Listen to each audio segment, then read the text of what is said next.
Assez récemment, des études sur les applications mobiles montrent que la perception n'est jamais décidée a priori. En d'autres termes, pour comprendre la fonction d'un outil, un processus de découverte est nécessaire. Ce processus de découverte traduit précisément la notion d'affordance comme un processus d'adaptation entre l'outil et l'utilisateur dans une perspective dynamique, en supposant que du moment qu'un individu recourt à un objet, puis qu'il agit avec cet objet, d'autres propriétés s'ouvrent à lui, le renseignant sur l'environnement lui-même, sur lui-même et les nouvelles possibilités qu'il peut entreprendre. Ainsi, nous commencerions par obtenir des informations sur les potentialités de l'environnement grâce à nos qualités de perception, l'objet représentant une partie de l'environnement dans lequel nous sommes, pour ensuite développer un système de pensée en soumettant ces informations à un traitement cognitif. L'utilisation d'un objet n'étant qu'un résultat parmi l'ensemble des possibilités offertes par un environnement. Mais ces possibilités ne sont pas toutes perceptibles. Et c'est bien là une des caractéristiques majeures de l'affordance, c'est-à-dire que pour se saisir des possibilités de l'environnement, pour utiliser des objets, il est nécessaire que le sujet ou l'individu s'investissent dynamiquement dans l'environnement. Dit autrement, une liberté d'action est nécessaire, questionnant en sciences de l'éducation directement les modèles pédagogiques, incorporés dans la conception d'outils et plus largement dans l'utilisation des outils à des fins éducatives. Des questions simples se posent. Quel degré de liberté pour l'utilisateur ? Quelles possibilités lui sont offertes pour transformer l'environnement ou modifier l'outil? Ces questions semblent saillantes, notamment dans un environnement numérique d'apprentissage, où le degré de liberté semble dépendre du statut de l'utilisateur, l'apprenant ayant le moins de possibilités d'agir et de modifier l'environnement.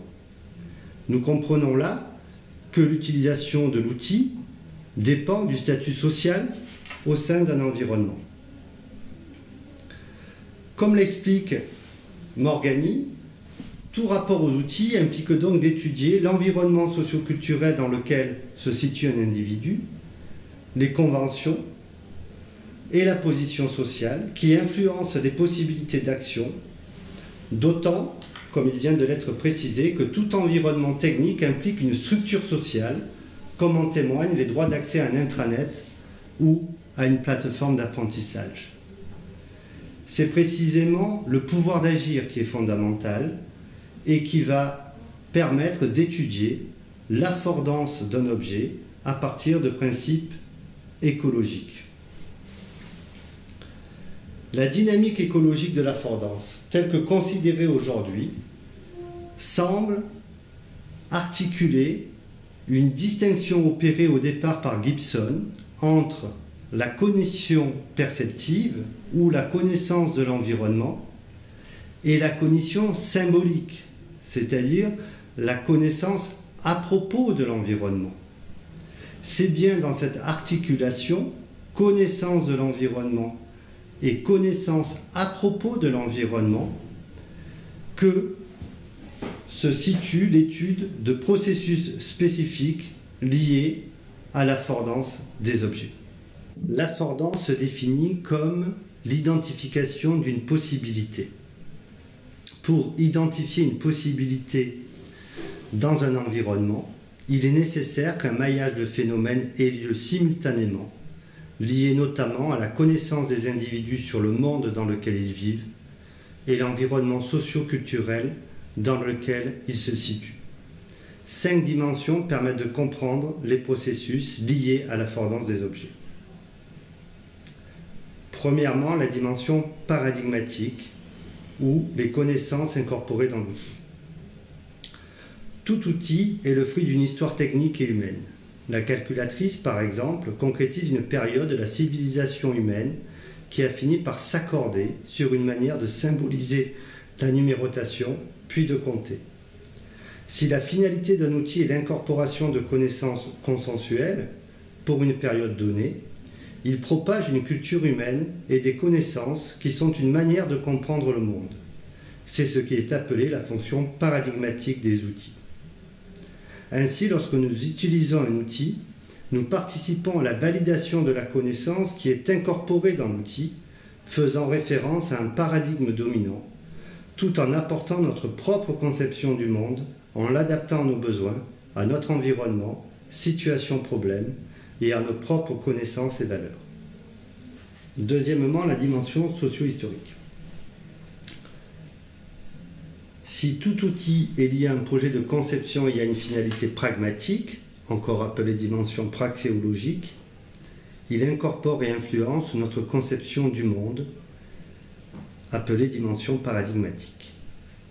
En ce sens, un outil ne peut être étudié uniquement pour ce qu'il permet de faire, mais aussi parce qu'il permet de comprendre du monde dans lequel nous vivons et certains principes le régissant, s'inscrivant au fil du temps dans nos modes culturels et sociaux. Par exemple, les humains ont largement accepté de dialoguer sans être physiquement présents avec le morse et le téléphone ou encore le courrier. Ils ont aussi déjà accepté l'ubiquité, l'ubiquité étant le fait d'être présent dans plusieurs lieux au même moment, avec la radio et la télévision. En effet, je peux être assis sur mon canapé au même moment où je regarde un ou plusieurs écrans qui montrent des caractéristiques d'un autre monde que celui où je suis physiquement présent. Nous comprenons là que l'affordance d'un outil est bien liée à des modes culturels et relationnels déjà présents chez les individus, véhiculés historiquement à partir d'autres outils. L'hypothèse peut être faite qu'une utilisation n'est pas uniquement liée à nos compétences techniques et physiques. Si, par exemple, je suis dans un bus et qu'il reste une seule place, je peux m'autoriser à m'y asseoir, mais si au même moment je vois une personne âgée monter dans ce même bus, alors je lui céderai la place par convention culturelle. La possibilité d'utiliser un outil n'est donc pas qu'une question de compétences techniques. Elle est aussi une question de nos modes d'être au monde et avec le monde, pour reprendre les propos d'Heidegger, ayant aussi des conséquences sur nos modes d'apprentissage. Sur ce dernier point, les modes d'apprentissage, prenons pour exemple la recherche d'une définition. Le passage du dictionnaire au moteur de recherche semble un exemple probant. Dans le dictionnaire, la connaissance incorporée et la fiabilité de la source d'information et la crédibilité de l'information. En effet, une encyclopédie ou un dictionnaire étant estimé culturellement fiable. La connaissance formelle est l'orthographe d'un mot. Pour trouver la définition d'un mot, il est nécessaire de l'orthographier correctement. En revanche, lors de l'utilisation de certains moteurs de recherche, la qualité orthographique n'est plus fondamentale, contrairement à l'identification de la crédibilité de la source de la page, ayant permis d'obtenir une définition. Des apprentissages nouveaux sont ici nécessaires. C'est la raison pour laquelle le numérique doit faire partie des programmes scolaires, même s'il n'est pas utilisé en classe. Troisième dimension, la dimension conative, ou le but que se fixe un sujet dans l'utilisation d'un outil. Commençons par un exemple avec un outil familier, la chaise. La chaise permet de s'asseoir pour dîner, d'apprendre à écrire, de se reposer, etc. Ainsi, la chaise a une même fonction instrumentale, s'asseoir, mais n'implique pas un même usage, dîner, se reposer, apprendre à écrire. De plus, la chaise permet aussi de se hausser pour dévisser une ampoule, pour attraper un objet en hauteur, ou encore elle peut être utilisée pour casser une vitre, faire une course, surtout si les chaises ont des roulettes. Bref, comme l'a déjà montré Rabardel, l'utilité d'un outil n'est pas forcément et uniquement celle prévue par son concepteur, car le but dans lequel est utilisé un outil, la situation problème qu'il permet de résoudre, et l'environnement dans lequel il agit sont déterminants. En effet, à quoi sert d'utiliser une chaise pour dévisser une ampoule si un escabeau ou une échelle se trouve à portée de main? À quoi sert une chaise si nous souhaitons ramasser des clés posées au sol? Par conséquent, un outil s'étudie en fonction de l'environnement dans lequel agit un individu pour faire face à une situation problème précise. En ce sens, la potentialité d'un outil dépend du but que se fixe l'utilisateur. C'est ce qui explique le détournement de la fonction d'outil, appelée catachèse, comme utiliser un couteau pour tourner une vis. Une telle utilisation suppose de connaître l'ensemble des outils présents dans l'environnement, car l'affordance des outils dépend aussi des autres outils présents et de ceux non présents. Si j'ai un tournevis à portée de main, je n'utiliserai certainement pas le couteau pour accomplir cette tâche et inversement. Remarquons ici que l'utilisation d'un couteau à la place du tournevis requiert la construction de chaînes. En effet, le fait de savoir tourner une vis avec un tournevis peut être adapté au couteau. C'est ce qui est appelé le schème d'utilisation. L'utilisation d'outils requiert donc le transfert d'un schème existant d'un outil ancien vers un outil plus récent. Quatrième dimension, la dimension heuristique, encore appelée les processus de découverte. Revenons sur notre exemple de la chaise. Remarquons que celle-ci est généralement posée au sol.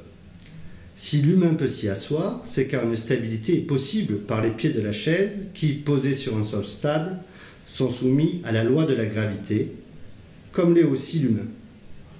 Ce serait en partie car les humains et la chaise sont soumis à cette même loi physique, car ils font partie du même monde, qu'ils sont compatibles. C'est précisément une des dimensions sous-estimées de la dimension écologique proposée par Gibson. L'approche écologique de l'affordance permet d'étudier les propriétés communes qui lient deux entités. Cependant, on peut remarquer que l'humain ne prend pas connaissance de l'ensemble des propriétés d'un objet lors d'une utilisation. En effet, peu de personnes prennent conscience de la loi de la gravité lorsqu'ils s'assoient sur une chaise. La question qui se pose est alors de savoir comment faire apprendre des connaissances à partir de l'utilisation d'objets. Comment rendre perceptibles et compréhensibles les connaissances incorporées dans un outil? Quel rôle pour les ergonomes et quel rôle pour les enseignants? La cinquième dimension, la dimension environnementale. Toujours avec l'exemple de la chaise, on remarque que celle-ci n'est jamais seule. Elle est toujours intégrée dans un environnement où il y a parfois d'autres chaises, une table, un sol, plus ou moins pentu ou bosselé, rendant la chaise plus ou moins stable. La chaise fait partie d'un environnement physique et technique, souvent agencé par les humains pour en permettre une utilisation efficace, mais aussi pour en faciliter la perception sociale. Positionner la chaise en cercle ou les unes à côté de l'autre, ou encore les unes face aux autres, n'a pas la même signification. Ainsi, l'affordance est un processus sémiotique et nécessite d'étudier l'organisation spatiale comme variable pouvant faciliter la fonction et la signification d'un outil. Conclusion. Nous pouvons conclure qu'un outil n'a pas d'utilité ni de signification en tant que tel. Il n'est pas non plus isolé du reste du monde. Il en fait partie par son imprégnation socio-culturelle, par ceux qui le conçoivent, les ergonomes, mais aussi par ceux qui en promeuvent l'usage et par ceux qui en acceptent l'usage. Ainsi, étudier l'affordance vise à fournir des éléments de réponse à trois questions. Premièrement, comment permettre à un individu de détecter les potentialités d'un composant ou d'un outil présent dans son environnement? Cette question concerne l'approche perceptive de l'affordance de Gibson. Deuxièmement, comment permettre à un individu de détecter et de comprendre les potentialités d'un composant ou d'un outil de son environnement. Cette question concerne l'approche inférentielle de l'affordance développée par Norman, Morgany ou encore Turvey. Enfin, troisième question, quels sont les processus issus du couplage individu-outil qui transforment l'environnement et, par effet boomerang, certaines propriétés cognitives, sociales et culturelles? Cette question concerne l'approche écologique de l'affordance.